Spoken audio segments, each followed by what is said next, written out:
Tum Tum Troubles. If you were a cat and cats, that'd be your name. Tum Tum Troubles? Yeah, it's a pretty good cat name, right? It's not terrible. T.S. Eliot, call me.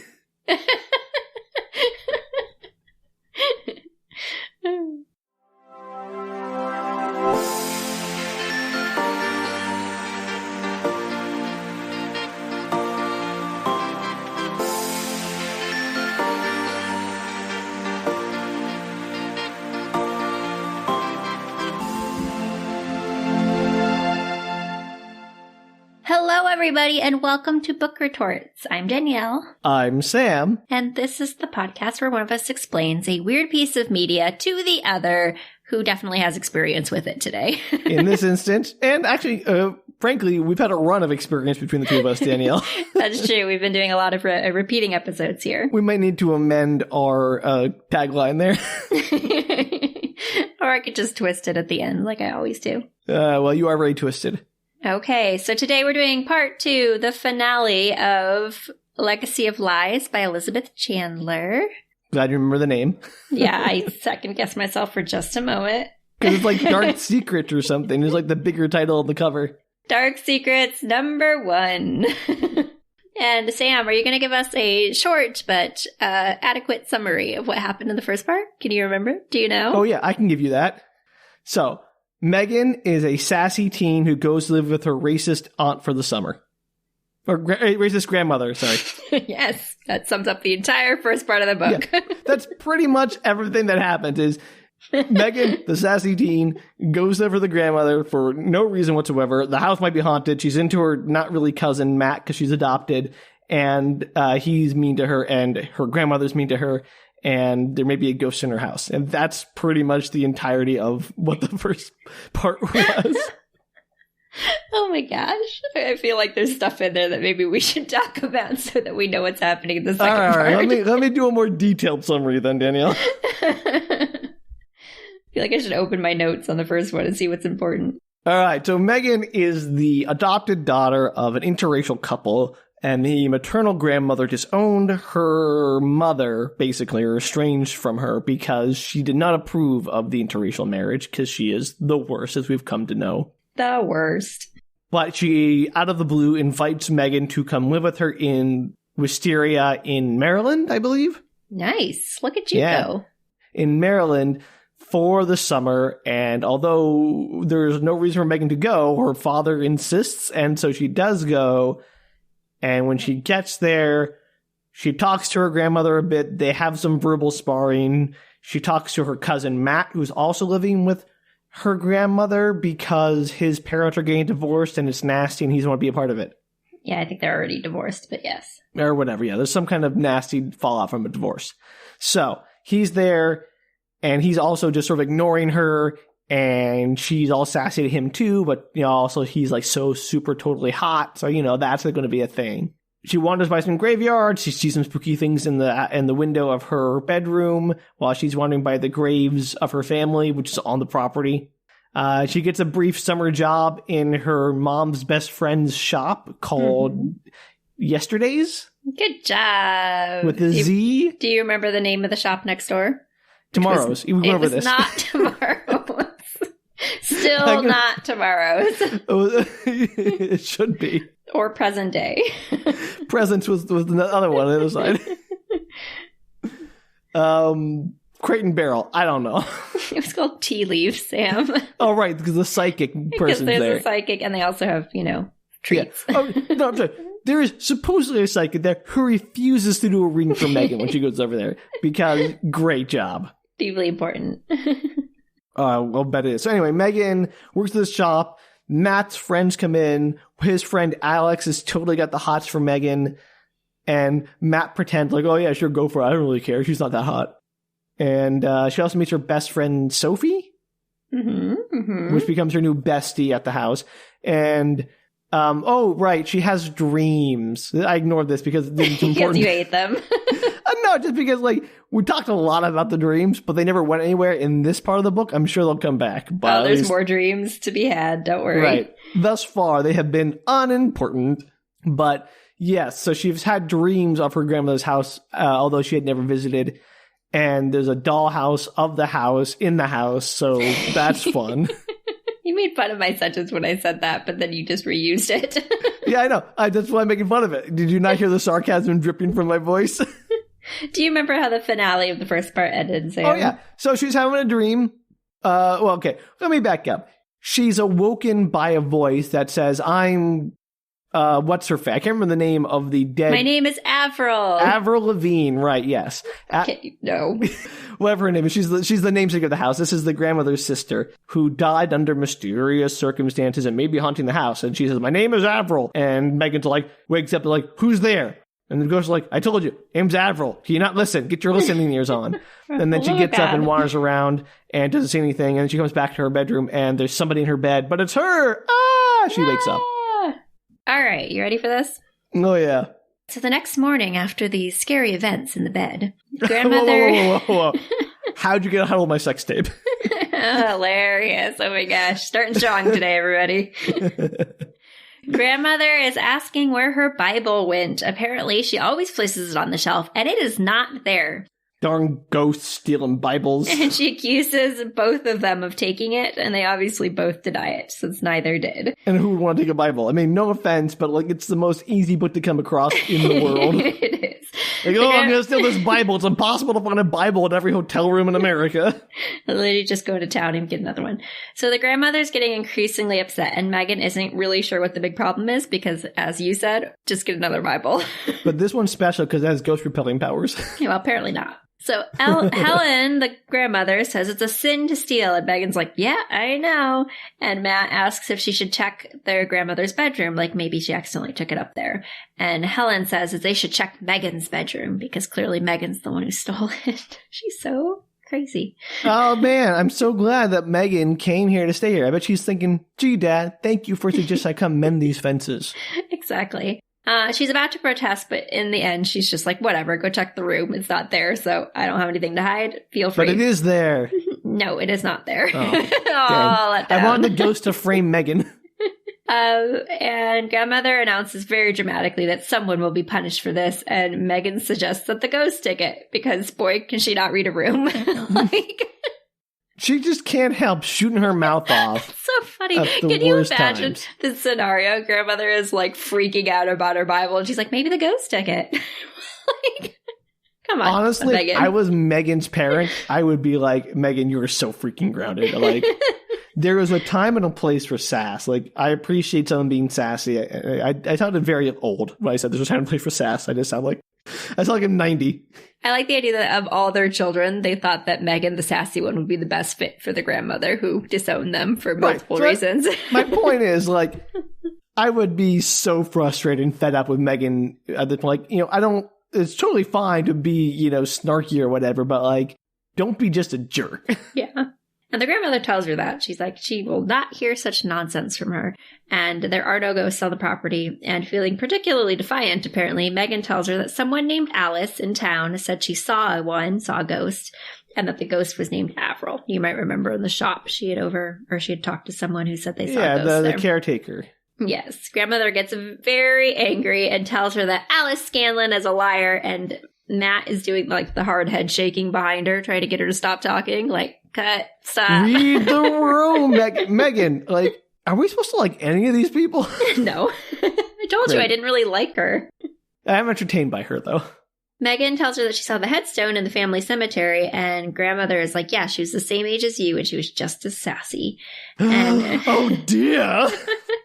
Megan asks how she died, and grandmother gets pretty unsteady, like the vapors, I guess. And she gets kind of quiet and tells... You can't say the vapors without doing the voice, Danielle. I certainly can. I just did. You shouldn't. Like, I'm not saying you physically. I'm saying that is an incredibly uncouth thing to do. Oh, well, we survived.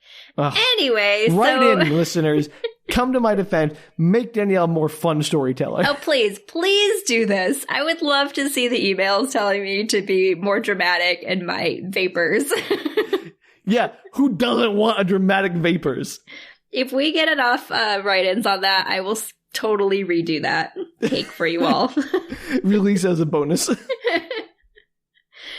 So grandmother tells her she's heartless and she's a rude girl for asking that, and she's not part of the family anyway, so why should she share that information with her? Ouch, Grandma. All right, everything was good up to that last part. It's rough, man. So Megan tells her that she wants to know so she can correct those who suggest that Avril was murdered. Which, how often is that going to come up in conversation? Megan, you're not a good I mean, I guess she's a teenager, but also, like, this seems beyond the pale. It's so mean.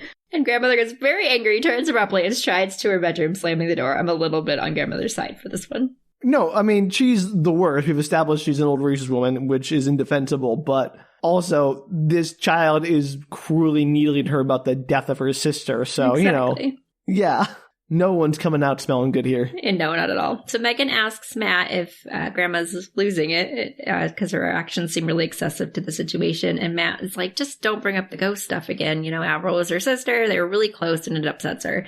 And Megan's like, it was 60 years ago. She can't still be mourning her, which, way to put a deadline on mourning. Right. Way to be like, oh, your thing died, or your friend, your mom, your dad, your whatever died a few years ago. Oh, you should be over it by now. Like, you're one of those people, aren't you, Megan? She's like, how can you still be sad? It happened like last week.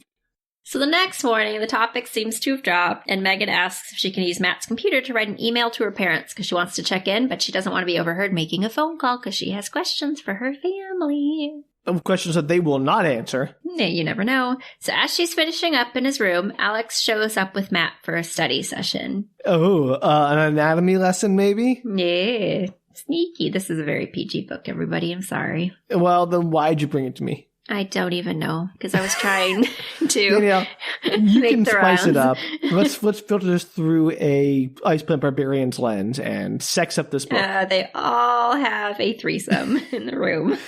With some, tails and some weird horn action. I don't know. Okay, so went from, kind of the cave bear to Ice Plant Barbarians to, Avatar?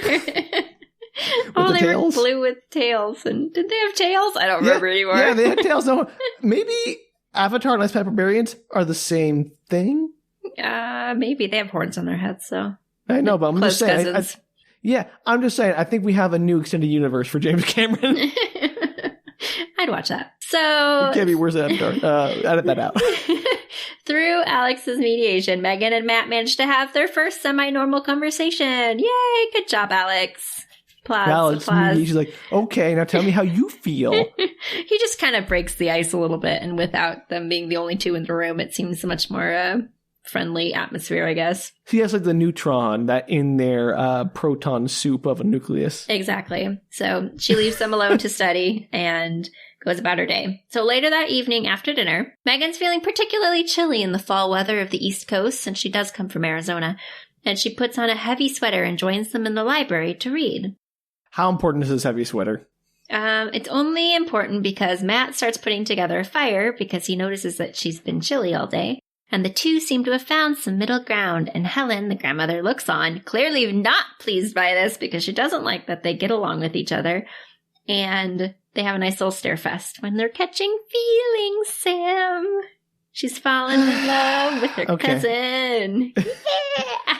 I did not expect this to turn into a medieval royalty romance novel. Is she going to offer him a goat and two lambs? You got to marry your cousin, you got a goat, and you need to get this kingdom here and these tracts of land. I'm pretty sure that's not how this is going. And the only reason I even mentioned this scene is so that you wouldn't say later, I don't understand how they even fell in love because there was no parts during this book that show that they have any kind of relationship. Blah, Danielle, blah, blah, blah. To be fair, that's still true. Them staring at each other across a room is not the foundation of a healthy relationship. Oh yeah, I'm going to skip this a lot of their conversations, so let's just assume that they have some kind of relationship building during this book. All right, that's a big assumption you're asking me to make, but let's go for it. Keep any worse than flat out love. So Megan, while actively not looking at Matt, notices that the lost Bible is on one of the bookshelves in the library. And she points it out to the room, and grandmother seems particularly upset by its location and blames both of them, knowing one of them did it. Yes, of course they did. No, they didn't. Both deny it. Duh, Danielle. The next morning, she wakes up. This is Megan. Megan wakes up, and she finds herself in a different room than her bedroom, and it's in the back wing. It's another dream. No, she actually wakes up in there, Sam. She woke up in the last dream, too. Okay, well, she's literally waking up in the back room. This is the problem with the dreams. You can't trust whenever anything happens. It could just be a dream. I am telling you, this is not a dream. Okay. I went for that and was like, it was a dream. Gotcha. So she's close to where she found the dollhouse earlier, and where that customer at yesterday's had said that she'd seen the ghost, and she gets really freaked out. House, yeah. Yes, the house within the house within the house. And so she gets really freaked out that she's back there, and she kind of like, heads swiftly back to her room. So it was not a dream, Sam. Okay, but nothing happened. No, but it's part of the ambiance, Sam. Oh, okay. Later that day, grandmother approaches her and tells her that the antique clock that was on her desk is missing. What is going on? Why do ghosts just do this sort of like, oh, I'm messing with you nonsense? Like, I'm going to move a clock. I'm going to move your book. I'm just going to annoy you a little bit. Because that's 100% what I would do if I were a ghost. Right. Well, I mean, you're an annoying person in many ways who likes to drive people a little bit mad. But that's you. I just feel like if a ghost has a goal in, like a poltergeist, why do you just sort of mess around with somebody first before you start pulling out the bleeding walls and like, get off my property stuff? Okay, you cannot tell me that if you weren't a ghost and you only had some limited powers that you wouldn't enjoy occasionally hiding somebody's keys or something. Sure, but I'm saying my point is, like, if you're a ghost with different powers and you have like a distinct goal in mind, why would you waste your limited power on pranks that don't advance your end goal? Well, you'll find out this week on Book Retorts. Does moving the Bible and stealing a clock help? They have a reason. There's a reason. Okay. All right. Well, I look forward to being corrected. So she insists that Megan must have moved it, and she obviously denies this, though she secretly wonders if maybe she did and doesn't remember, like how she randomly ended up in the back wing for no apparent reason. Been there. Asks Helen if she's asked Matt about it. And Helen, grandmother, tells her that she hasn't because she can't trust him anymore. He has other loyalties. Dun, dun, dun! Other loyalties to his penis and what it wants? Yes, exactly that. Yeah, good. But she would never say that because she wears slacks, Sam. All right, of course. Well, I mean, to be fair, it's like, they're what, 15, 16? Yeah, 16, 17-ish. Yeah, no, they are not like having a relationship. They are just like, oh, there's a pretty person. They're teenagers, Danielle. This is not like some deep really emotional connection. Boy, they are. Grandmother tells her they've clearly become friends, meaning Matt and Megan, and they're working together to play tricks on her. And Megan's like, no. And she leaves to go work at yesterday's. Honestly, though, like, if you're already being accused of it, why not?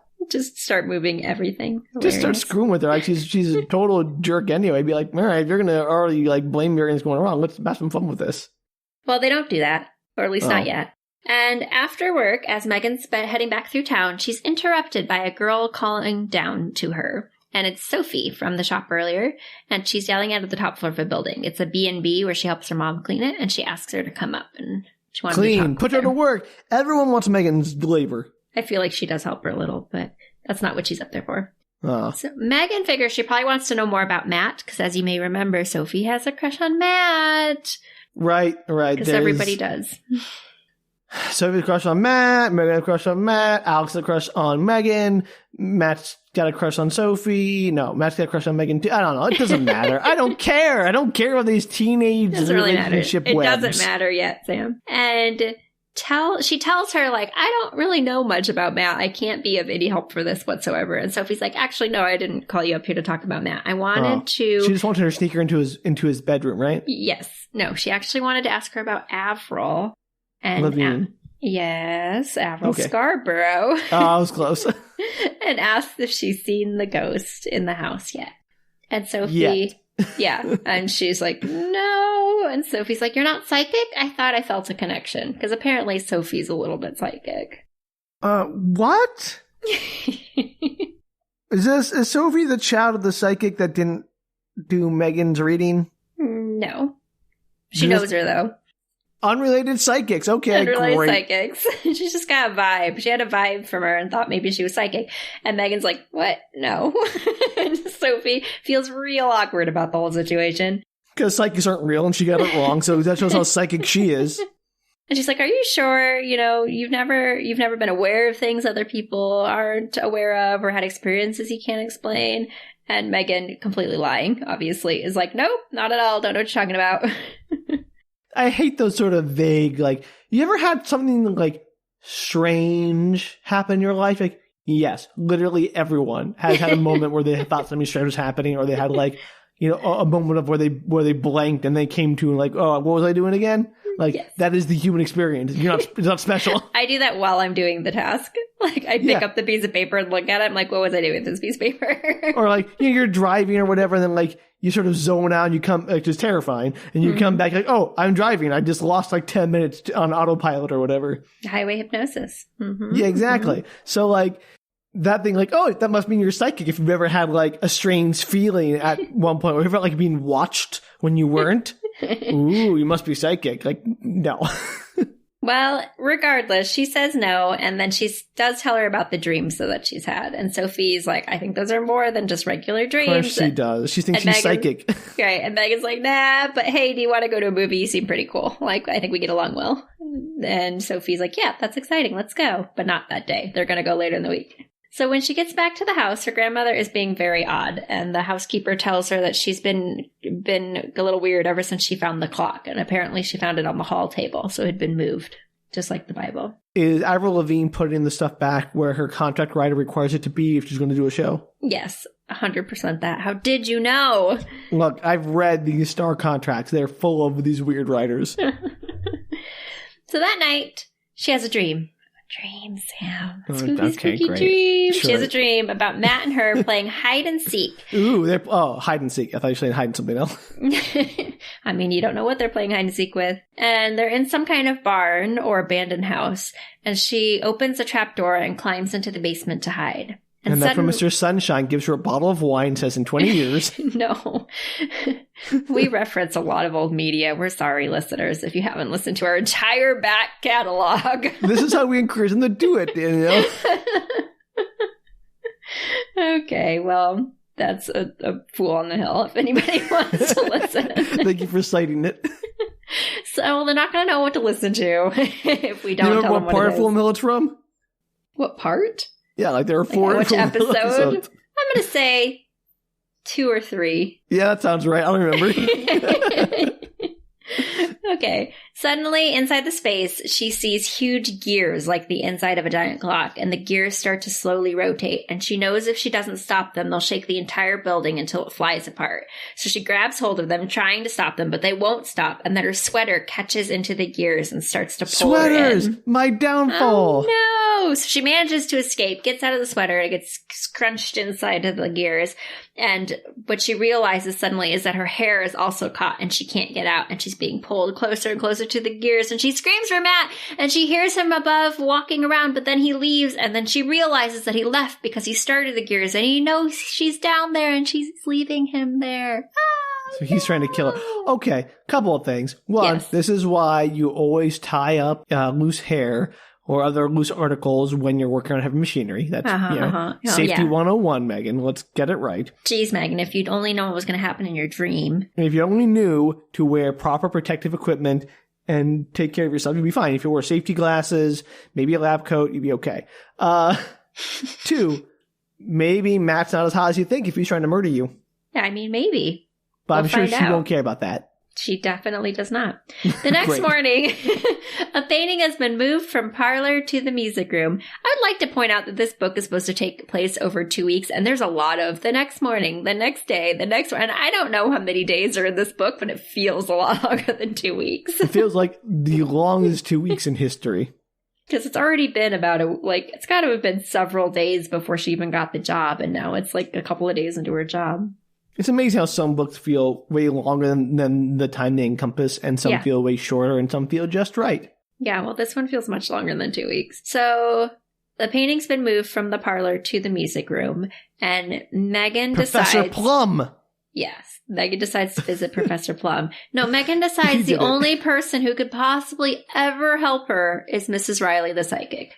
Clearly. Why not talk to your best friend, the psychic, who actually wants to talk to you? Well, she wants to go talk to Mrs. Riley because Mrs. Riley used to work there, so she has a little more insight into the building. Remember, she worked there as a young teen? I didn't remember that. Okay, well, Mrs. Riley, the psychic, used to work there as a young teen. I got it. Thank you. Yeah.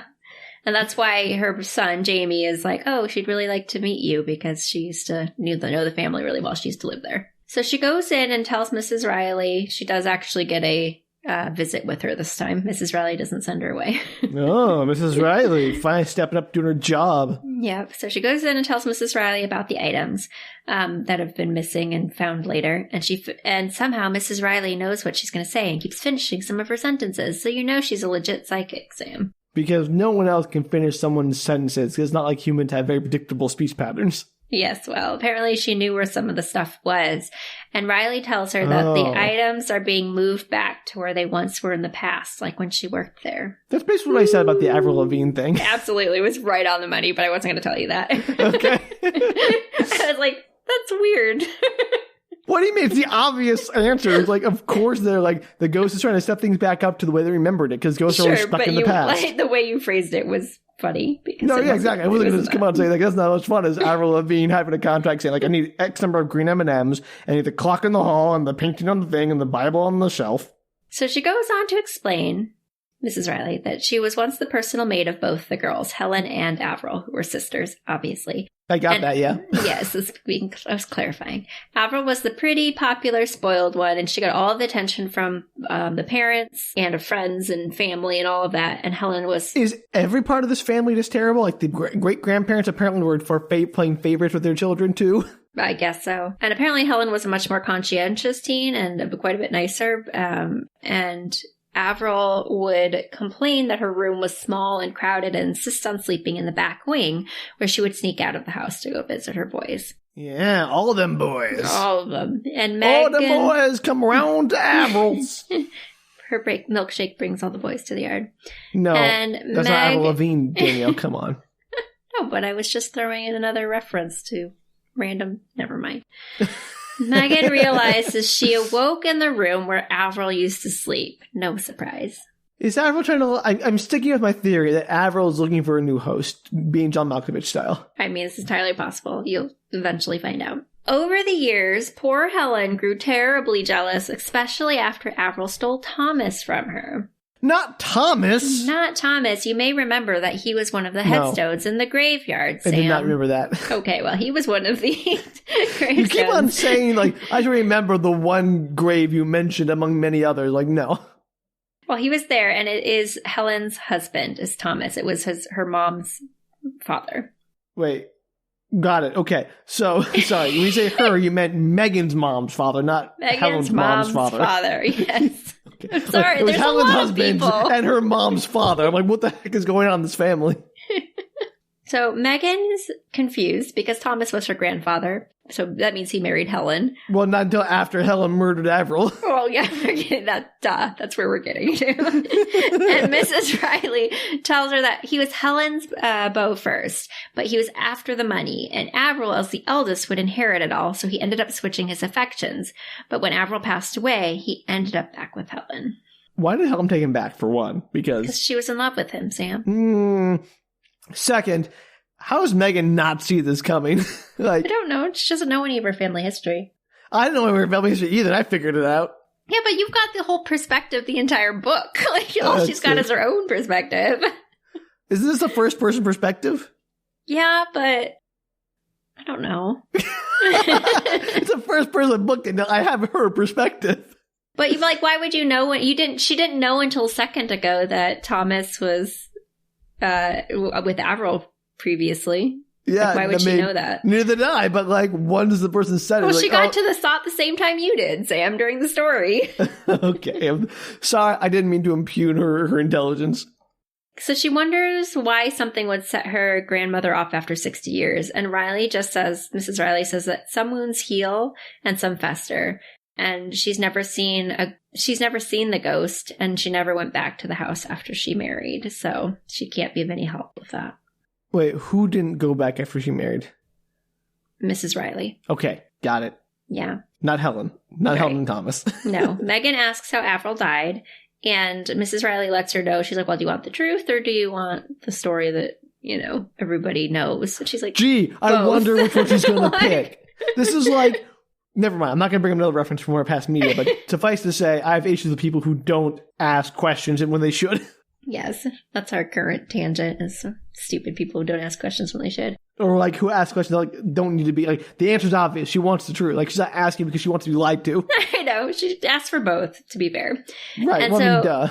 per the doctor and the family, it was an allergic reaction to red creep, which is a local plant that was used in beauty potions at the time. And oh, okay. So it's not that guy who like stands on my window in a red cape.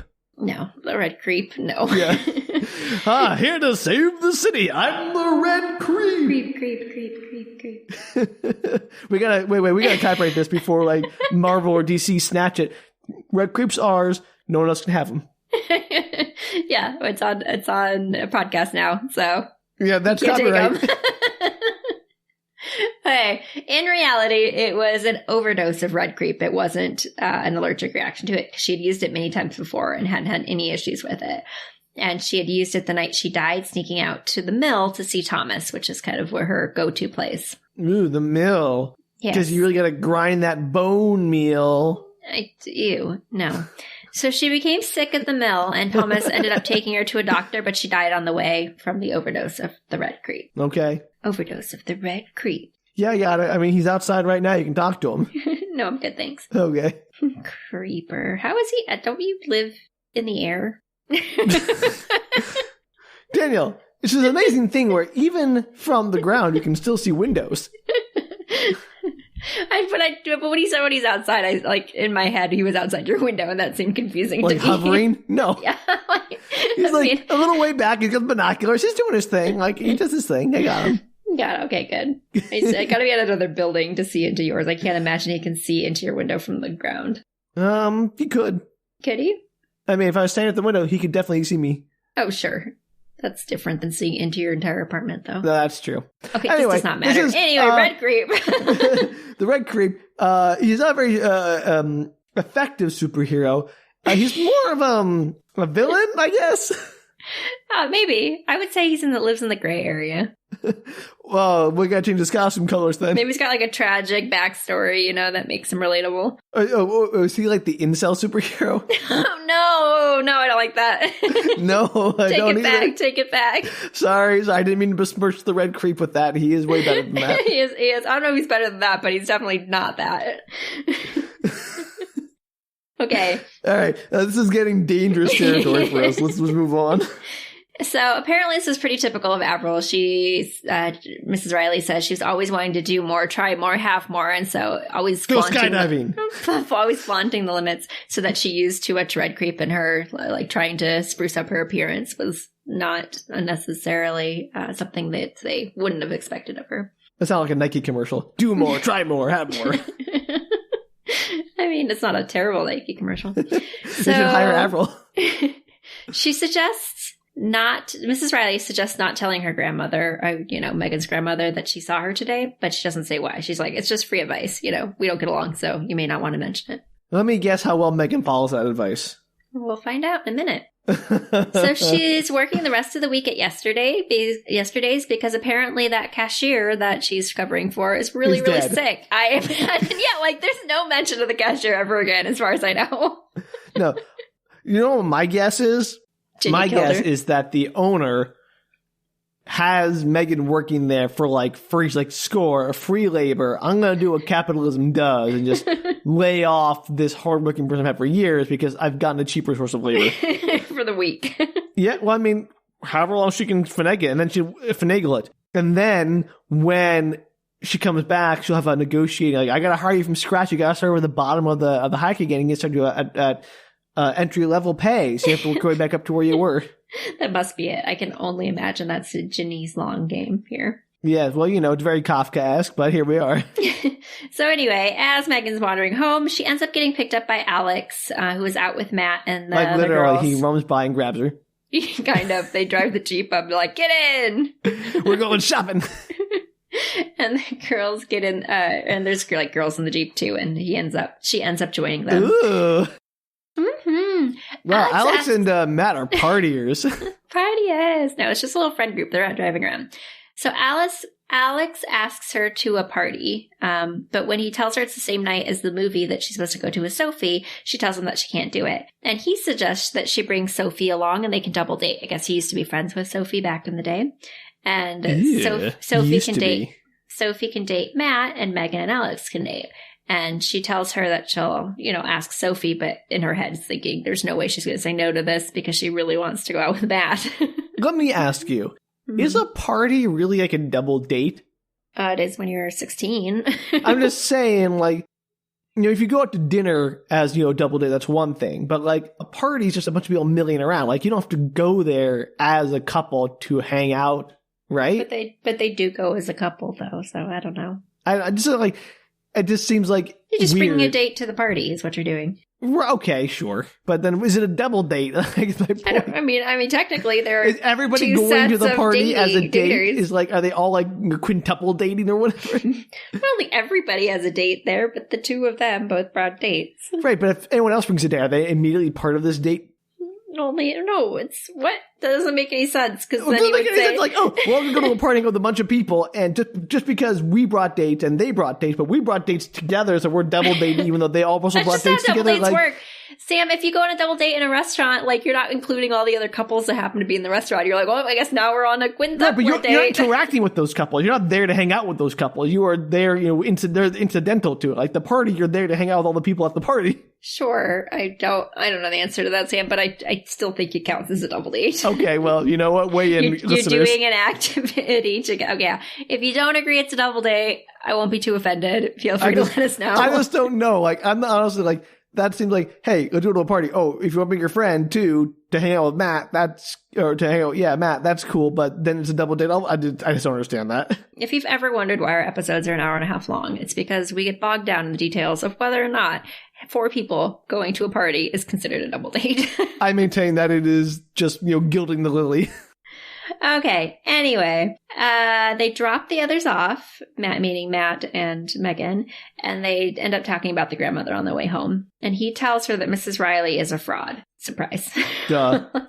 And she asks him where the mill is and asks him to take her there, and he refuses. And Why? She's like, well, and she says, fine, I'm just going to go alone then. And he's like, fine, I will take you. I would rather you have somebody there because it's a really rundown place and I don't want you to, hurt. Tetanus or whatever. And so they end up at the mill and she's exploring, kind of going all over the property, and she finds a Dutch door that has its bottom half open, and she crawls inside of the mill. And as she stands up, when she gets inside, she gasps because it's the same room from her dream with the giant gears at the other end.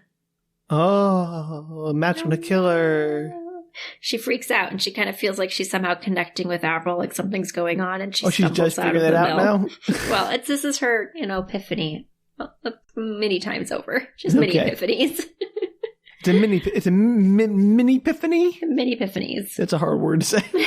I like it. Min-piphany? When they get home, grandmother is upset, telling her that the day she arrived, she had told Megan to respect her privacy. Now she's off traipsing around the mill and speaking to Mrs. Riley, which she has somehow found out about. So no, Megan did not tell her about Mrs. Riley, but somebody did. She had the opportunity to. Oh, yes, absolutely true. Okay. Let's be clear. She would have used it in some sassy comment. Immediately. Mrs. Riley says you're a murderer. Yeah. Well, I wonder what Mrs. Riley would think about you saying that, about Red Creep or whatever. You can't remember it. We have an entire backstory. I can only remember the superhero. I can't remember the plant. So now she says that she can't trust Matt because he's loyal to Megan, and Matt is like, oh, for the love of God, woman, get a hold of yourself, and storms off, and grandmother leaves. Loyalties. And Megan is left alone, and she begins to wonder if this is some kind of weird parallel to Avril and Thomas and Helen in the past, like they're in some kind of weird triangle again. I really, really hope there isn't, because if Helen is crushing on Matt and is jealous of Megan, that's messed up. Well, she kind of thinks this is maybe some kind of parallel to the Avril situation. Like Megan basically decides this isn't her problem because Helen has basically made Matt the only person in her entire family that she's close to, right? She has one person in her life that she's close to. So she's wondering if it's somehow tied into that idea that she feels like Megan's taking Matt away from her somehow, and it's paralleling her memory of Avril and Thomas. That would be cruel. So the next day, she gets an email back from her mom that she had sent off, and it fills her in on the stuff going on, but it also responds to her inquiries about Avril, which she asks a bunch of questions. We don't get what she sent to her mom. We just get her mom's response answering the questions. And her mom says that she believes that Avril died in October, which is incidentally the month that they're in. Oh. It's mysterious. And because they used to go put flowers on her grave, and she also had a close friend named Angel Caton. So why don't we have more jack-o'-lanterns about? I don't think it's close to Halloween. It's probably the first part of October. It says in the beginning of the book, but I don't remember. I think we need to do to Halloween what we've done to Christmas and push it as early as we can. Like, start getting the decorations out immediately. I'm talking August. I'm talking July. Let's get those pumpkins up. Let's get those ghosts out. Let's start doing Halloween in the summer. Let's make it happen. That's true. I feel like people don't start decorating for Halloween until October, when Christmas decorations go up like 2 months before. Yeah, no, it's absolutely an unconscionable, it's an inequity. I refuse to live in a world where we give Christmas 2 months of decorations. And to be fair, Halloween decorations, way better than Christmas decorations. They are way better than. Yeah, fight me. I would say like Christmas decorations are fine, but like Halloween decorations are awesome. They are. I like the giant spiders on people's houses. Yeah, like, cobwebs, spiders, coffins, gravestones, this is cool stuff. Strobe lights. Megan then goes... Okay, back to this then. Okay. Yeah, I'm sorry. We can't talk about Halloween decorations forever. Oh, that's too bad. I really like to. Remember when I said I had many pages, Sam? Well, you know what? You're the one editing this episode, so good luck. So Megan asks, when she goes back into town, asks Ginny about Angel Caton during her work shift. And Ginny tells her that she was kind of a big member of the community, but she passed away maybe 20 years ago. She doesn't have any family, and she died in a car accident on Dead Man's Curve. Angel Caton? Angel Caton was the best friend of Avril back right, in the okay, day. Got it.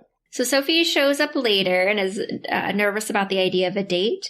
And she mentions that she and Alex used to be really good friends back in 5th grade. She had sent him a Valentine back then, and he got so much flack from his friends that he wouldn't hang out with her anymore, because 5th grade boys are terrible. Well, yeah, I mean, that's absolutely true. You don't have anything to say to that. I mean, I was a 5th grade boy. I know. Ginny asks Sophie if she'll try on one of the new dresses that came in so she can get some photos for marketing. And so she goes back to try it on. And meanwhile, Alex and Matt show up. Oh, she'd come out in her hot new dress. Absolutely. So they ask if Sophie has agreed to the dance yet. And they basically tell the guys, you can ask. Now, wait. Now we're getting somewhere. To the dance party. I thought it was like it's a house party. A soda hop or no, well, I wrote dance, but I'm not sure why. It's just a party.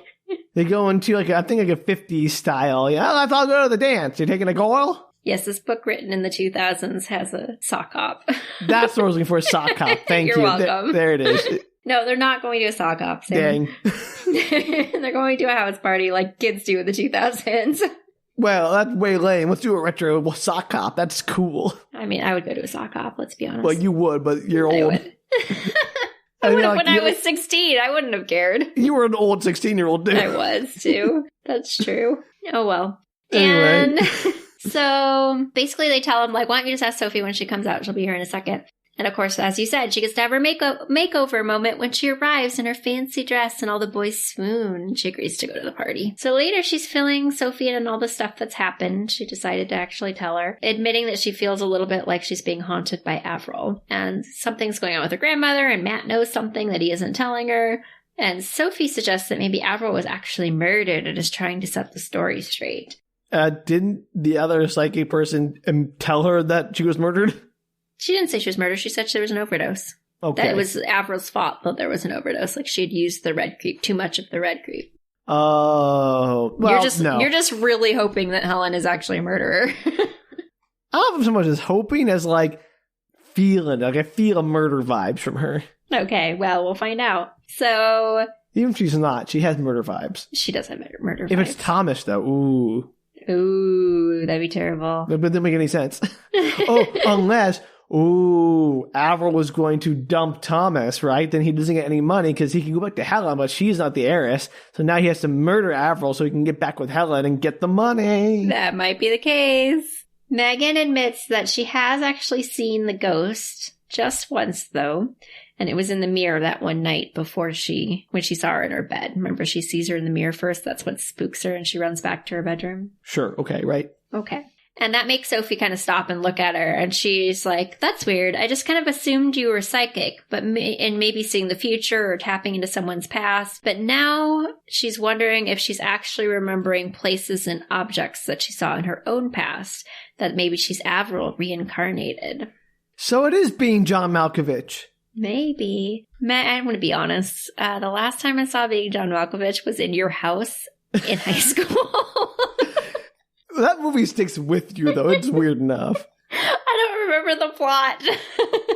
I just remember the head.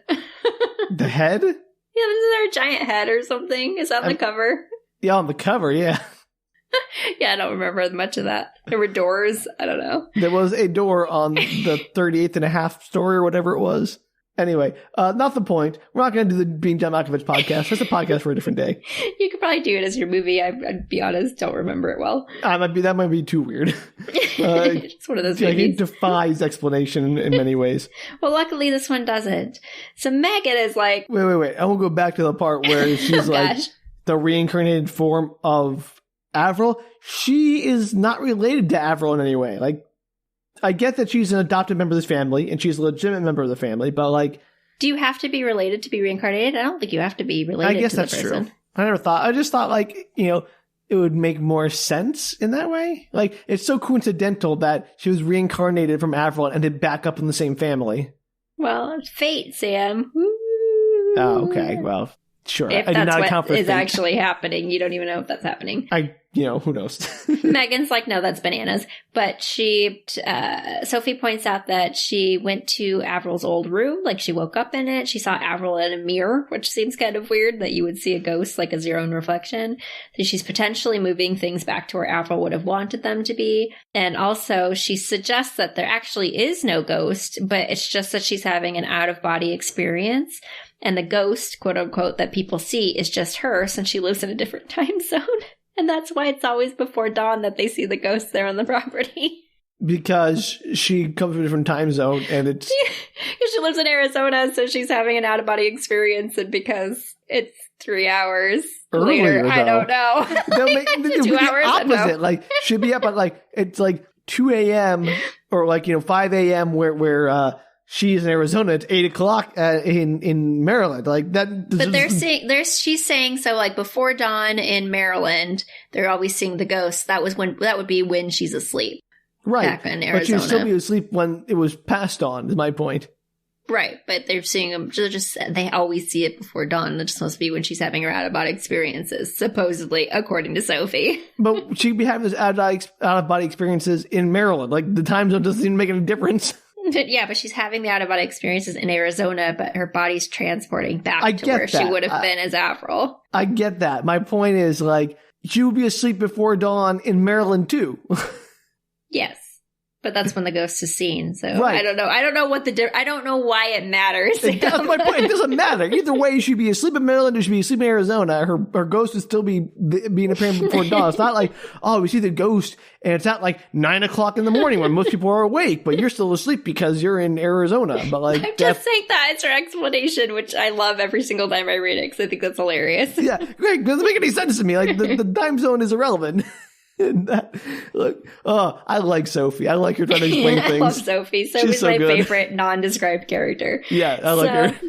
She asks Megan, have you ever seen yourself lying down? You're floating above your body, you're looking down at yourself. Astral projection. Ah. And Megan's actually, maybe that one time I did at night when I pulled back the covers and I was dead on my own bed. Mm-hmm. And Sophie tells her to ask Mrs. Riley about it because she'd have more information about how that works. And also, if she just accepts that it's a second chance and, figures out what she's supposed to do with it, the past will let her go and it won't be a big deal. So, move on. Figure it out. Yeah. Do your thing. You tell her, Sophie. So they part ways and she walks home and she wonders what's going on and if her and Matt and grandmother are trapped in some kind of triangle from the past. So she's literally thinking about them as the 3 characters from the past at this point. So moving on. Later in the week, they are on their way to the party and they go to pick up Sophie. And while they're there, Sophie declines sitting in the front seat because apparently it freaks her out. It just always has. And she and Alex seem to pick up their friendship right where it left off. So they're getting along. Ooh. And it turns out that he even kept her Valentine's Day card from the past. Oh, it's not convenient. They're going to sort out their whole double date. They're going to do a swap. It's all going to end up no muss, no fuss. Exactly. So as they're driving, they approach a stretch in the road that is pointed out to be Dead Man's Curve, and Alex grips Sophie's hand. And Matt asks him if he's taking 2 dates to the party. And he's like, if I can. And Sophie's like, no, it's just the curve. It scares me. I've been afraid of it since I was a little girl. And Megan watches, wondering if it's crazy to think that the reason Sophie has felt this immediate connection with her is because she's actually Angel, Avril's best friend who died in the car accident at Dead Man's Curve. Oh, boy. Are they both going to be reincarnated? Ugh. They're already reincarnated, Sam. Maybe. If this is true. Uh-huh. All right. Sure. Didn't see that coming, did ya? I mean, no. Well, I'm not happy about it. It's not like I'm thrilled by the revelation. So that night, she has another dream, Megan. This time, she's sneaking back inside and meets Thomas in the hallway by the grandfather clock on the stairwell. And he tells her that he can't stop thinking about her, and she knows that she shouldn't, but she's so tempted to kiss him. And they lean in, and just as they press their lips together, they're interrupted by Helen, who is very upset because, yeah. And she tells Thomas to leave, and he does. And she accuses her sister of taking everything from her, that she gets whatever she wants already from their parents and friends and the whole town, and why does she need Thomas too? And she tells Helen that she can't help how she feels, Avril does. It wasn't on purpose. And Helen descends the stairs and tells her that one day she will pay. And as Avril steps back on the staircase, trying to get away from her, she misses her footing and falls backward, tumbling down the stairs. And Helen cries out, "She didn't mean to!" And the world goes black. So these are all possible deaths. Like, she could have died in the middle. She could have died falling down the stairs. Like, all different. It's like a final destination of ways Avril could have died. Yeah, I guess you can think of it that way. I mean, those are like kind of fun dreams. If I was a ghost, I could like manipulate somebody's dreams. I'd be like, here are all the fun ways you can die. You can fall down the stairs. It's like that 100 Ways to Leave Your Lover song. That's like 100 ways to die. That'd be mean. It'd be, hey, you said a ghost would want to mess with somebody, and that's how they're doing it. So Megan awakens on the stairs. She has actually fallen herself, and Matt is above her asking if she's okay. And she tells him about the dreams, and he says she should leave, just like get out of there, and it would all stop. And he ends up walking her down to the library to show her what he'd been looking at the day. Remember when she walked past him and she saw him digging through the drawers, but didn't tell him because she didn't want to admit that she was out of bed too? Is he looking on the microfiche at newspapers? Yes. No. Why would she have microfiche in her drawers but no microfiche machine? Because she's a spy. Yes, this is where we find out that Helen is actually a spy. I told you, this is a John Grisham novel. She's a spy. There's going to be some intrigue. You know, there's going to be some twist. Yeah, the Russian Soviets are involved in some way. This book does feel a little 1980s. Right? So, no, Helen Sam. will be stuck in the Red Scare. It's photos. It's photos of Avril. Who looks just like Megan. She does. She bears an uncanny resemblance to Megan.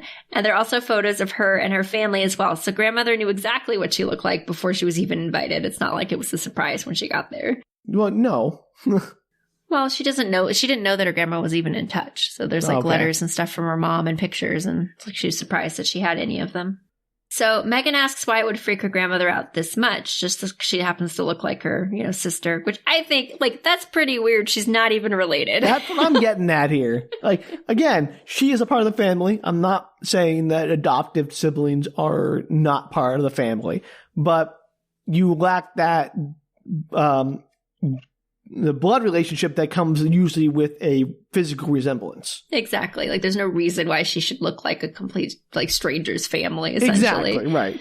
And so she's, like, wondering if her grandmother's really that worked up about it or there's something more going on. And during the fight that she had seen in the dream, Helen had said that Avril would pay for what she did. And what if she was murdered and it wasn't an accidental overdose? The girl is a red herring. It's definitely Thomas.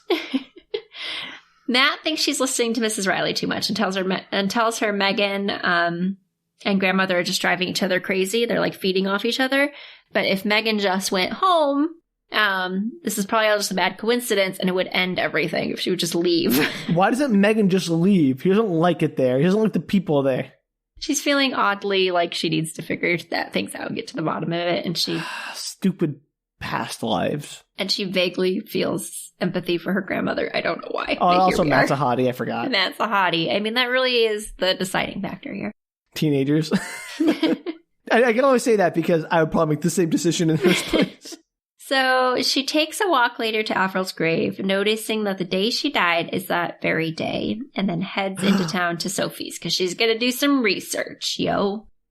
What day is that? October something. Oh, they don't give me a date? I'm trying to figure out, like, it does feel like it's been 3 or 4 weeks. I'm telling you, it feels so long. She has a whole job and a life here. In 2 weeks, she makes brand new friends, finds a love interest, gets a job, has massive fights with her grandmother, gets into ghost stories. Like 2 weeks. It's like a whole adventure, man. Why wasn't she just there for a month? That would have made so much more sense. There's a lot of questions I had about the decisions that are made in this book. Like, why did her and Matt have to be cousins? Why was she not there for longer? I mean, those are pretty much the big ones. I think I'll get more into Matt. Oh boy. So she realizes, she heads into Sophie's because she wants to ask her a little bit more about Red Creep and that kind of stuff. Yeah, we do. She realizes... Available now in comic book shelves across the nation. So as she's there, Alex is actually at Sophie's house. They're hanging out. He's helping her wash the dog. That is not a euphemism. There's literally a dog there washing in the yard. I didn't say it wasn't. What euphemism is washing the dog? I don't know, but I just felt like you were going to run with it. Helping him wash the dog, if you know what I mean. Like, no. I was trying to prevent the inevitable running with this stupid euphemism. I kind of need of us can say euphemism tonight. It's a hard word, you guys. We're not in our best. It's late for both of us. More late for you. I mean, you're holding up pretty well. Good job.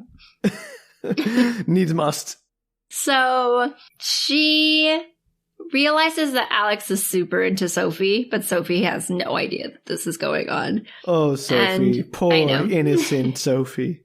So she asks Sophie if she knows anything about the Red Creep because she couldn't find anything in the library she'd gone to earlier. Available only in your comic book stores, not in libraries. Well, she doesn't know that yet, Sam. I know. That's in the next scene. Do I know anything about Sophie tells her, do I know about the Red Creep? Boy, do I. He's only the hottest superhero to come out of the Sam Danielle Productions. Is that what we're calling ourselves? He's definitely not an incel. They make that very clear in episode 1, titled The Red Creep. Not an incel. Still not great. Oh my gosh, that would probably sell. To the wrong crowd, possibly. Oh boy. I hope they don't get a hold of this episode because we're in trouble then. Anyway, Sophie's like, no, I don't know a whole lot about it. You know, you could ask Mrs. What's her face about it? Riley? I was going to call her Mrs. Lydia because that's her first name and then I couldn't remember her last name. Mrs. Lydia's Riley. from Beetlejuice. Yeah, that's true. Better ghost movie. It's a good one. And asks Alex if he knows anyone at the college that might know. And he suggests a biology professor that he knows. So he was going to go ask him about it. Yes, biology professors know a lot about plants. As opposed to say a botanist. Yeah. Notoriously know a lot about the local plant life in their city. I mean, I'm sure there are plant biologists, but like, why not a botanist? Perhaps he knows a biology professor that like happens to have an interest in plants. And this is like Cliff from Night of the Crabs, the botanist that also happens to know everything about crabs. That's because I kept changing his job title in the book. Which is great. That was a great episode. So okay. She tells her that she's gonna go talk to Mrs. Riley and then head to the mill. And Sophie's like, don't go to the mill. I have a really bad feeling about it. And she's like, yeah, I'm going to go. Of course, because Megan is not good at taking hints. There's not even a hint.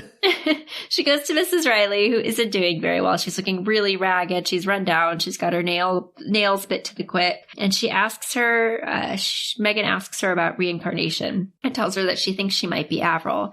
And the woman's like, well, don't jump to any conclusions. Just because you look like her, doesn't mean that you are her. And she's like, well, I've also had all these dreams that really seem to tie into Avril's life. And Mrs. Riley asks her more about them, and Megan describes them. And she's only interrupted when Mrs. Riley goes to get them some tea. Mrs. Riley asks her if she knows anything about karma. So the Karma Chameleon was a song by Culture Club. And it goes, karma, karma, karma, karma, karma, chameleon. You come and go, much like Avril. The other day I mentioned to a family member that Sam has this tendency to say lines from songs as if they're just regular things to say out loud without the music. And one of his favorites is Karma Chameleon. Because it's so much fun to say. It's nonsense. It's great. Yeah. How'd your family react to that? Like, you're just spreading stories about me to your family? Yeah, it was a very detailed story. And they said, that's nice. That's the right reaction, Danielle. Like, we don't care about your weird friends. I think Karma Chameleon was playing in the background. So there's that. Anyway, apparently karma, has nothing to do with chameleons. It's the idea that we are rewarded or punished in life according to our deeds in a previous life. And according to karma, per Mrs. Riley, the victim of an unnatural death will return in a later life and seek out the killer. And if you take away someone's life, then in the next cycle, they will take away yours. Okay, so couple of things. Mm-hmm. I'm no world religions expert, but I'm pretty sure karma... That's not what karma is. Yeah, exactly. Okay, it's about balance, I think. Right. I think the concept is correct. It's not specifically that we are, gonna kill somebody that killed us. Right. I think it's so specific. I get the general idea is, the energy in the universe has to be balanced in some kind of way, so what you put out, you get back. Again, I apologize. I don't know a whole lot about religions of the world, so I could be grossly oversimplifying, and probably am. But I do know enough to think that, no, they got that wrong. Well, per Mrs. Riley, it's just that your deeds are rewarded or punished, as whatever you put out, you're going to get back, and therefore if you kill someone, you're going to be killed.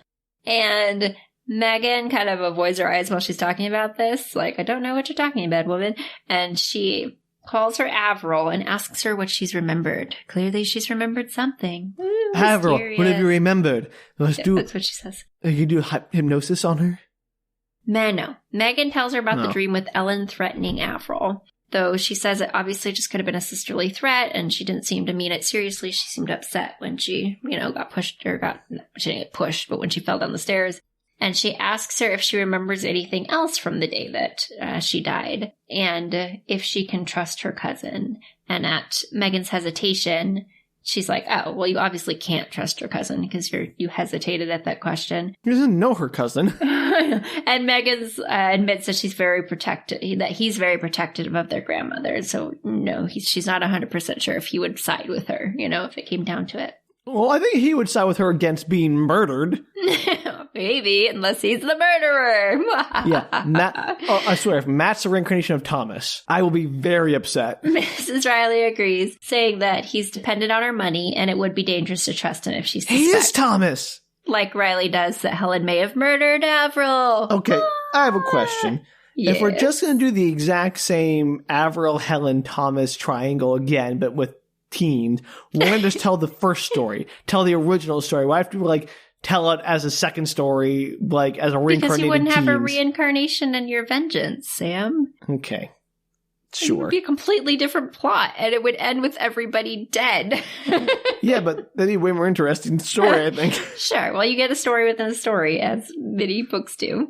Okay. I just think that the original story is kind of more interesting than the reincarnation story. Well, good thing you have both then. So Megan's like, I would never kill my grandmother. And Mrs. Riley's like, well, it doesn't have to be on purpose. It can be an accidental thing that causes their death. But you're basically, if they killed you, you're fated to kill them. I swear, if this book doesn't end with a Rube Goldberg contraption a la Final Destination killing Helen, I will be so upset. This book has been wasted then. Prepare to be disappointed. Sort of. Okay. So she tells her the only way to circumvent karma is if the original victim is killed again. I don't know how long that circumvents karma. Also, okay, so if you do the same evil thing again, it cancels out like a double negative? Yeah, the way she phrases it makes it sound like it's a double negative, like it cancels itself out. And I was like, wouldn't it just bring the karma back into the next reincarnation cycle? And now you have like double the trouble? Yeah, it's just like, oh, if you do something evil, double down. It just cancels out. I mean, it would be the only way to stop yourself from dying from them is to kill them. I totally get why that would be the case, but it just feels like you're just delaying it. I think that Mrs. Riley here doesn't know anything about karma. She's making it as she goes along. She might be. So she has to find out who her enemy is, or like one of them will die. It's inevitable. Well, here's my question. What if her enemy's already dead? I guess you'd solve that problem. You probably accidentally killed them without realizing it. Oh, yeah. Like I'm saying, if it's Thomas who died before she was born, say, then how would she be the one responsible for his death? Yeah, but if it was Thomas and he was reincarnated with somebody that's around her, then she'd have to kill that person. What? But the person who got reincarnated by Thomas isn't the one. This makes no sense. Like, that person's innocent. Yeah, but they would. It's just like their past lives. Apparently, you're responsible for whatever your past life did. That sucks. I'm sure a lot of people in my past lives did awful things. Like every person in the world has had ancestors, I'm sure, who did some pretty terrible things. That's karma. According to Mrs. Riley. Mrs. Riley, I am not a fan of your religion. Mrs. Riley's world of karma. I don't know. Come, get on the ride. You probably will kill someone or die. Round and round it goes. How's it work? We don't know. Making it up as we go along. Worst ride ever. It is. Well, and poor Megan, she's on the ride. So, what happens? That's a great question, Danielle. Okay, let's see what happens. Okay. All right. This may not be what happens, but what I want to happen. Megan goes home and she locks herself in her room to try to avoid murdering Helen. She's like, it's going to last until I can get out of here and everyone's safe. I still want to find out the answers. I still want to kind of mac on Matt. But by doing so, she makes her grandmother warn to come in and check on her. And as her grandmother's climbing the stairs, that's when she falls and breaks her neck. So she's indirectly responsible for her death. You can't escape it, Megan. It was all destiny. You learn about the prophecy. It's self-fulfilling. It is. The end. All right. Good. We're done.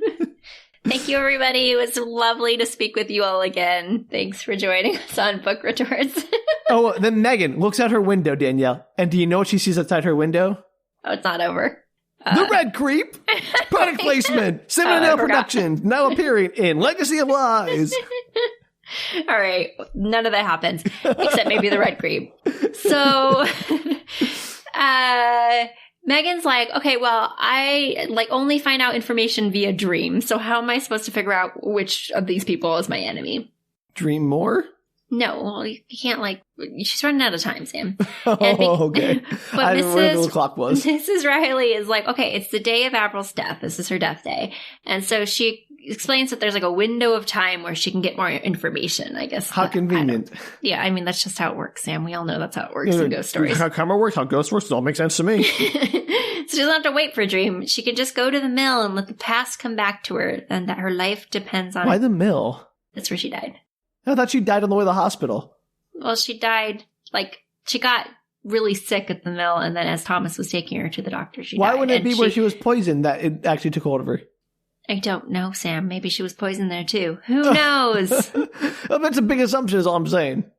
Well, apparently they think that she might have died on, the bridge over the creek as if she was, on her way to the doctor. The bridge over the River Kwai, right? Yes. Because that's where they see a ghost at one point, or an out-of-body experience. Who knows? So she goes to the mill. She decides to walk around, feel it, be one with the mill. I don't know. She's exploring it. She's trying to recall something, and she feels very confusing images wash over her. The problem is, a mill is only 1/1000th of an inch? You're funny. He's not funny. She has not a lot to explore, is my point. So while she's sitting on her little tiny space, and as she's sitting in silence, she sees a flashlight bob through the building below her. And it's Mrs. Riley. And she's calling out softly to her, telling her that she needs to warn her about something because she just had a vision. But before she can emerge to let her know where she is, Matt yells for her, having arrived as well, and calling out her name. So why would that stop Megan from going up to Mrs. Riley going, hey, what's up? it doesn't. So it's like she's deciding what she wants to do, and she has a flashback to being Avril, and she's gasping for breath. She's in like the throes of her death as Thomas is shaking her. And Megan staggers to her feet, and she's turned back into Megan again. But Matt, who has now found her, his eyes look so similar to Thomas's that it ends up spooking her. Okay. And Mrs. Riley cries out, "Run before he hurts you!" And both of them, very surprised that she's yelling, turn towards her. And Matt is like, "Shut up, that you've done enough." And she asks Matt if he remembers everything now. Isn't that why he came to see her 3 years ago? Avril had come back to haunt him, but he never expected to see her in the flesh and blood again. So Matt, is Thomas reincarnated? Yeah, sorry. Okay, so let me guess how the reincarnation in this book worked, because I think it's absolute bonkers nonsense. Go ahead. Avril, the sister of Helen, is reincarnated into Megan, who is not part of her family, but is adopted into it. Uh-huh. Thomas, who is not related to Helen by blood, is reincarnated into her grandnephew? Yes. Her grandson, I guess, her grandson? Uh-huh. And that makes sense. And Avril's best friend is reincarnated into just some random woman in the same town. Yeah, that's her new best friend. I have a word for what this is that I cannot say. I like the idea that apparently this entire town is just reincarnated people. That's what getting at! As far as I can tell. And like, why is like, it's like, we're reincarnating different family members. Like, why can't you be reincarnated? Like, why isn't Megan the granddaughter of Helen, who's been reincarnated from Avril? And also, Matt could just be someone staying with her as like the adopted son, who was reincarnated of Thomas, who was not related to begin with. I do not know the answer to that question. Except that it plays into the idea that, like, why part of the reason why their family was ostracized. Is what? Oh. Like, the part of the reason why Helen stopped talking to the family is also because of, like, their illegitimate children, quote unquote. I think having her be against their interracial marriage is enough reason. Plenty. Yeah. Yeah. I think this is like, I don't understand. Like, I mean, again, it's all made up nonsense, so who cares? But it just feels like it makes more sense to have the positions of Matt and Megan and the family be reversed. But it's not. And I think the reason why that's not the case is because I don't think Helen would have accepted Thomas or accepted Matt into her family if he was adopted. Like, he wouldn't have been staying there. She wouldn't have been close to him. Yeah, but he's a reincarnation of Thomas. She feels that kinship. I guess you could have played it that way, but also, like, I think we don't have to say like she's against adopted people. She's just against interracial marriage. Like, they can be separate things. Yes, I mean, they could have taken out the adoption piece altogether. Yeah, and just it made her wouldn't have not ruined her street cred. Yeah, it would have like made her any less horrible. Right. So I don't know, Sam, but I think that was probably the concept the writer was going with. I could be wrong. I'm not the writer. But I don't see any reason why it couldn't have been switched if they changed some stuff around.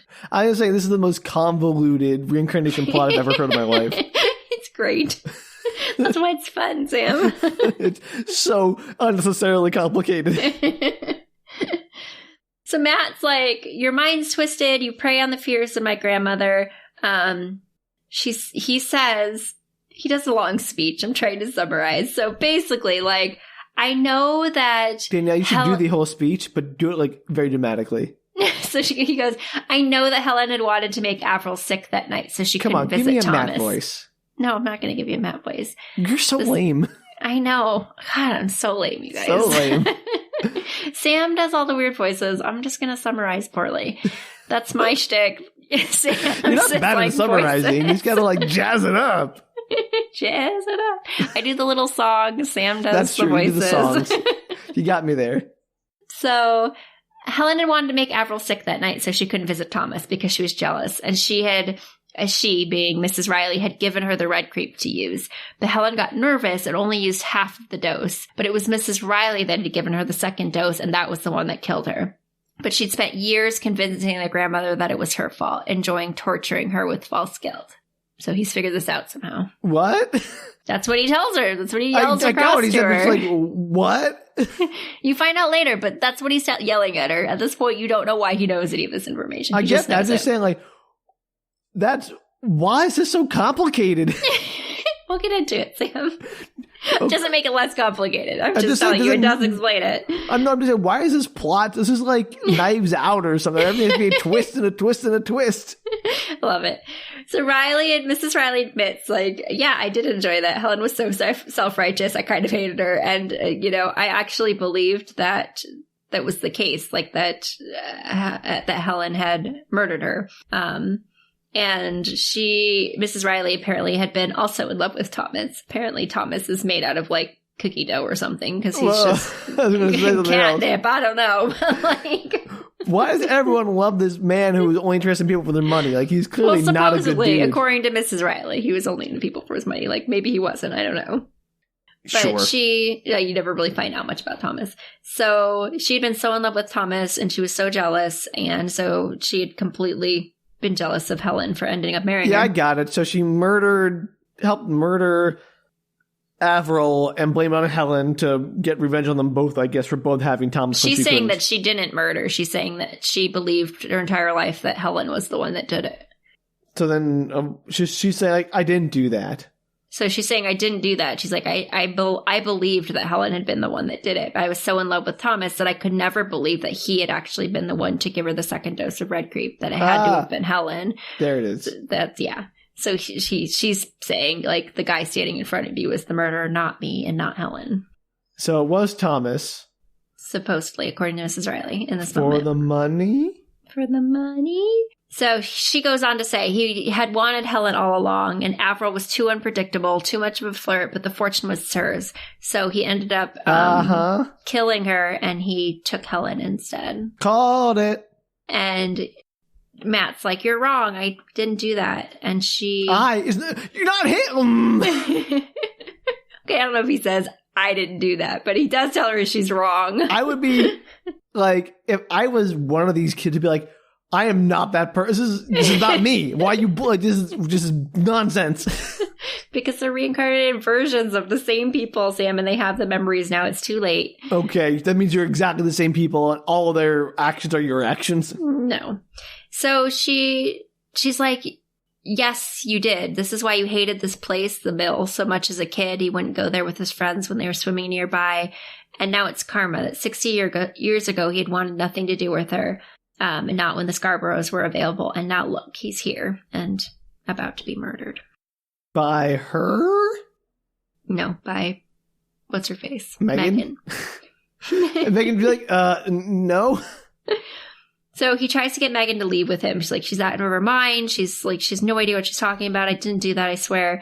And she's confused and she runs off, trying to get back down to the basement away from both of them. And he's like, there's something wrong with you. You're not being yourself. You're not listening. You don't look right. And she finds that as she's trying to like talk back to them, her words are slurring and she's having a hard time thinking. She's having a stroke. This is a stroke. Yes, she's having a stroke. Get her to a hospital. Riley grabs a rope, flexing it like a whip, and Matt pulls Megan out of the way, just as it snaps down. And they end up playing cat and mouse to the house as Mrs. Riley follows behind them, trying to get to Matt. Is this a hide-and-seek dream? Very similar, yes. Okay. He tries to convince Megan that she's been poisoned by Mrs. Riley, but she can't seem to understand as she tries to climb away from both of them. Of course. Yes. And as she's climbing up, she grabs hold of a pipe and puts her foot against it to hold her weight, and it pulls free and drops below her, and she falls into darkness. Okay. And so Matt... Sorry, go on. Finish the sentence. Matt says, April! He calls, don't leave me again! Ah! She splats. Great, she's dead. Cool. Is this really just all Mrs. Riley being an insane old person who's murdering people? Maybe. Why is Mrs. Riley suddenly she's the most ancillary character? Yes, but you never expect her to be the murderer. Right. You never expect the person you never mentioned to be the murderer. Like, she could bring oh, hello, I'm Joe Smith from down the street. You didn't know me before, but I did all the murdering. I'm here to murder you. Like, you wouldn't expect that either. It doesn't make it a good twist. I can only assume that Mrs. Riley was jealous of Avril because she had Thomas's affection, and so she killed Avril thinking maybe he'd show some kind of interest, but then he ended up with Helen, and she didn't murder Helen because she ended up leaving the house shortly after. Okay, also, then the other question is, why is Matt buying into all this? Because 3 years ago, he apparently had some flashbacks to his previous life, and he went to talk to Mrs. Riley and decided, no, she's cray-cray, I'm leaving, and ignored it. He's going to get into it a little bit here right towards the end of the book. Okay, sorry. I'm just very confused by everyone's motivations at this point. So, cue a hospital wake-up. She is alive. Megan is in the hospital. Matt fills her in. Apparently, Matt caught her when she fell, and Mrs. Riley had poisoned her tea with red creep. And it's no big deal, but the pipe hit Mrs. Riley in the head when she... Killing her. And she died. Yep. Yeah. The karma is balanced now, right? And Megan seems completely unperturbed by this. Like, oh, dang. Well, that's unfortunate. To be fair, she did try to poison you. I'd be like, nah, I'm okay with that too. So also, apparently, Matt has been dreaming about Megan since he was a little boy. And though Mrs. Riley had told him about the reincarnation, which seems insane to me. If somebody came to you and is like, I'm having memories of something that happened while you were around that you're intimately connected to, that you murdered my true love, why would you say to them, maybe it's reincarnation? Yeah, like, why would you give them the idea at all? Why would you set them up against you? Be like, no, it's fine. It's just a weird dream. Fine. Yeah. Totally nothing going on. I don't know why Mrs. Riley would tell either of them anything. Also, Tom is quite a cad if he's like, oh, this is my true love. Yeah, he was really into Avril. And then goes right back to Helen. Yeah, terrible. No one in this book is, redeemable except for maybe Sophie. But we know nothing about her. We don't know anything more either because the book's about to end. So he had met with Mrs. Riley. She told him about the reincarnation. He was like, heck no, don't believe you. You're insane. And he dated everything in sight. Until she showed up at the house, Miss Megan, and he knew he was screwed, literally, mentally, emotionally. I don't know. Whoa. Those are three very different things, Danielle. Well, he will be. All those things. Womp womp. I think it's up to Megan also. Of course. But, they're into each other. Didn't you get that they had the longing glances? They're fated to love each other, Sam. Yeah, okay, sure. And then, but Thomas sucked. I mean, maybe. You get the one scene with Thomas where it appeared that he really liked Avril. Sure, but he, cheated on Helen with Avril, and then as soon as she was gone, I'm going right back to Helen, I guess. If I was Megan, oh, that's who you're reincarnated as? No, thank you. Bummer. Well, too bad. That's how it works. And grandmother apparently invited her specifically because she looked like Avril and she wanted to face her fears, and she was obsessed with this idea of meeting this woman who looked like her sister. And it turns out that Matt showed up at the mill, which I can't believe you didn't even question, Sam. Oh, I'm sure he had a dream or something. No, he showed up at the mill because Alex had shown up with the red creep information from the college biology professor with Sophie. And they'd put all the pieces together, and he'd realized that the dosage wasn't right. That's how he knew that his grandmother had only given her part of the dosage. How did he know what dose she gave her? Maybe he'd asked her about it. Maybe she talked about it. I don't know, Sam. It doesn't say in the book. Yeah, I'm sure Helen's the person be like, let me tell you about the time I poisoned my sister. And then be really open about that. I'm such an open person and a sharing person. I don't know, Sam. And when they'd called over to Mrs. Riley, her son had told them that she'd gone to the mill to collect some plants, which I love that she didn't even lie about where she was going. Mrs. Riley, they're all terrible at their jobs, murdering or whatever. It's wild to me. So they all headed to the mill, and they filled grandmother in on what was going on. They must have gone over to talk to the grandmother because she's somehow involved. She knows all this is happening. So grandmother called 911, and they all headed to the mill to try and avert disaster. So maybe they asked grandmother, how much red creep did you give her? Sure. I mean, at this point, I'm sure she told them the exact dosage down to the milligram. I mean, why not? So they Megan and Matt admit that they're totally into each other. And then grandmother shows up later when she's trying to take a nap. And she awakens to her telling her that she must get better. And they agree to start over and see where things go. Oh, nice. But I still think your parents' marriage is an abomination. Yeah, by the way. No, but that doesn't happen, Sam, because you get an epilogue. Would you like to hear the epilogue? I mean, I mean, like is a strong word, but I'm intrigued. So they don't tell the world about Mrs. Riley. They, decide to we just kind of kill Jamie. her off in the mill and it's fine. Don't worry about it. No, they suggest to her son that Jamie thinks that his mom went out there and got like confused about something and then just got into some kind of accident and the pipe fell on her head. And they don't disabuse her of the notion. And Sophie and Alex are in true love forever. They're probably their reincarnated versions because Sophie had a true love that had died in World War II or something. So they're probably both reincarnated because why not? Sure. And grandmother has chilled and she's finally reconnected with her family. Apparently she's okay with the interracial marriage and the adoptees. That's easy. And yeah, right. And they come in to hang out in the summer there. And Matt's off at college and they're secretly engaged because cousin marriage at the end. But they're not really cousins. Fake cousin marriage. I guess. I mean, I'm not saying it was a bad story. I'm just like, why? Why did it go in that? I'm so confused by it. And like, I wanted more about like climax. It seemed like such a letdown. Like, oh no, it was Mrs. Riley. Oh, she's dead. Yeah, that actually does happen pretty quickly. Yeah. It's like, you know, the whole thing about it was murder, this old mill. Like, it feels like a horror movie that's like leading up to this big set piece. Well, I mean, it draws out for several pages of her like wandering on the mill and she's feeling dizzy and she doesn't know what's going on. But like, there's no actual like, I'm talking about in like a horror movie when they go to wherever the big, place where the final showdown happened and the killer shows up and they spend some time like chasing around and they have to like, oh, we're about to be defeated. Oh, we come back. It's a whole series of events. This is just like, she's gone. Like she spends her whole time wandering the mill, but as soon as the antagonist shows up, it ends. Yeah, it's interesting that they don't like grapple, like nothing happens. Yeah, it wasn't like accidental in a way that she was more involved in. It's just that like her foot broke off a pipe and it fell on her head. The end. Yeah, and she's like not even conscious when that happened. Like she has no agency at all in this climax. I hate when people pass out during climaxes. It drives me crazy. Well, Danielle, let me tell you. No, you know what I meant, Sam. Shut up. See, he does euphemize everything. Danielle, to be fair, that was such an easy one to do. Wow, that was, I mean, I'm just so confused by all the, like, is everyone in the world a reincarnation of someone else who are all destined to be a certain specific people?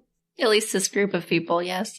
Well, I'm just saying, because, like, it seems like reincarnation is pretty common, and, like, everyone has past history, and, like, it's all just murdering each other back and forth for all eternity. In some religions, the reincarnation is common. Sure. But my point is not that reincarnation is a thing or isn't a thing, but that, like, this specific version where you have to go around revenging your murder as your, like, reincarnated self, but then the person you murder has to be reincarnated to avenge their murders, like, it's an endless cycle of murdering.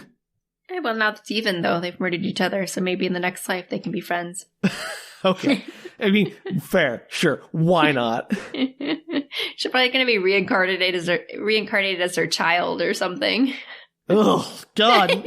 Can you, gosh, that's awful. Can you imagine Mrs. Riley as the daughter of Matt and Megan? Like, hilarious. I'm Regan, the person who tried to kill me, and is clearly an insane, not very good person. I like the super random addition about 70% of the way through of Angel being like the reincarnated Sophie. Right, like that's not which necessary. Has no bearing on anything. Yeah, no. Like why is everyone a reincarnation is sort of my point. Like story-wise, it just seems superfluous. Yeah, I don't know why she was even involved with that. I think it's hilarious. And I do like Sophie. Sophie's by far my favorite character, as you pointed out. Yeah, she's great. Didn't the implication also that Alex is then the reincarnation of Sophie's lost love from World War whatever? World War II, yeah. Yeah. So, like... It seems to suggest that. Yeah. So, everyone is literally a reincarnation of some other random person. They're all it makes you wonder who those two girls were that were in the Jeep. Right, yeah. Who are they the reincarnations of? And the housekeeper? Who's the housekeeper? Right? She's involved. Or Janine? Is that her name? Janice? Jenny, close enough. Whatever. Jenny. She's irrelevant to the story. Ginny. She is. I bet she's reincarnated version of somebody, though. Oh, she has to be. This whole town is just a hotbed of reincarnation of people who all want to murder each other. Do you think the parents are reincarnations? No.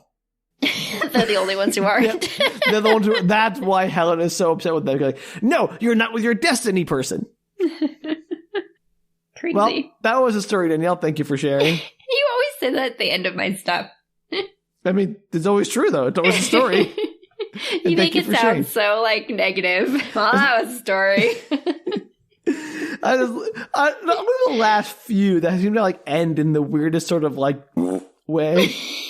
It's what makes them kind of weird, Sam. It's part of the fun. I know, just, like, some of them end with these incredible climaxes that make no sense. All of them sort of just like, oh, that's it. That's the end. It kind of just, like, wraps up very neatly. Like a sitcom. And then you're like, why does Danielle read this so often? That's my other question, but I can tell why you would, because it seems to be like it has all the hallmarks of predictability. Like, oh, it's very clearly laying the groundwork for these red herrings and these characters. Like, it's like, no, I'm just going to ignore all the ground I've laid and just have this other random twist happen for no apparent reason. No, at all. And you never find out, by the way, who was in the window of her bedroom. Was it an Avril? I don't know. Out of but my she's experience, Avril. Oh, no. She's Avril. Who's in her bedroom? I've wondered that for years. It feels like something the writer left in there and meant to circle back to and completely forgot. Just try to make the ghost story first and explain it later. Great. Continuity errors in books are the best. So I don't know who was in her bedroom, but maybe it was Matt or Helen. No, Danielle, it's obvious who it was. The red creep. Red creep. Go through her underwear drawer because she's the red creep. Oh, definitely not an insult, you guys. Oh, we swear. Boy, the best thing about this episode, Danielle, is the red creep. Oh gosh, now y'all are gonna have to put up with us for the next year with throwbacks to the red creep. Red creep's the new third host of this podcast. Gosh, I'm glad we could bring him into existence. If you have a suggestion for a red creep storyline that you want him to engage in, you can definitely write us at bookretorts.com. You can also tweet, Instagram, or Facebook us at bookretorts. We will also take drawings of him if you would like. Please give us a drawing of the red creep because neither of us can draw. That's mostly accurate. You can draw pretty well, Danielle. I certainly can't. You have other skills, Sam. Well, that's all right. My best skill was naming the red creep into the worst superhero. I would never have thought of that. Or if you want to, for some reason, support us with all these terrible ideas, you can do so at patreon.com/bookretorts. Who wouldn't want to support us with all these terrible ideas? Yeah, good point, Danielle. Everyone out there wants to just throw money our way. Well, until next time, keep your eyes peeled, because the night is full of the eyes of the red creep. He watches everything. Oh, I've got it. I'm sorry. I figured it out. That's a very dramatic, non-dramatic way to end that. Sorry. Something just clicked for me, Danielle. Do you know who the red creep is? Santa. No, that's creepy. He watches when you're sleeping. He knows when you're awake. Like, he dresses in red. Come on. Okay. He enters your house without permission. He's the red creep. Oh, if you say so. This is what he does in his off time outside of December. And then he just has to buy the goodwill of everyone back again by giving them presents one day a year. Like, I'll let them forget all the other stuff I'm doing. Okay, don't send us pictures of Santa, everybody. Draw a real thing. All right. Sorry about that. It just came to me. I had to get it out there. I feel like the red creep sounds like something out of Hey Arnold. You like Monkey Man or something? Yeah, like it just feels like another addition to that quirky neighborhood. Oh yeah, the guy sounds everyone's one with binoculars. That's just the red creep. He's a neighborhood weirdo. It's like a little red cape. It's great. Well, whatever you think the red creep is, Santa Claus, the next greatest superhero, or a neighborhood guy everyone just sort of knows and ignores, you can avoid him probably for the best. And until next time, bye. Take care, everybody.